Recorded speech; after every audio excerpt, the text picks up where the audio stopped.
આજે તો મેં ગટ્ટુના બધા કપડાં કાઢ્યા, વધારાના મેં કીધું આમાંથી કાઢી અને બીજા મૂકી દઉં.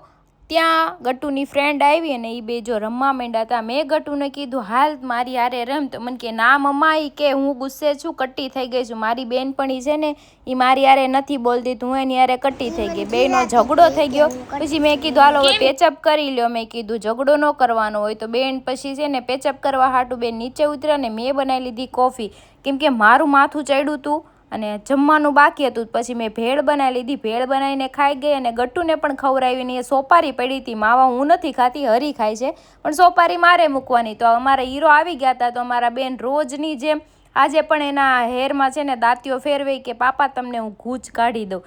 ડેલીનું એ જ કામ છે, મને ન ગૂંચ કાઢવા દે, એ કાઢી દે એના પાપાને. પછી બાપ દીકરી બે બેસી ગયા હતા રમવા માટે, કંઈક દોડતા હતા કમળ.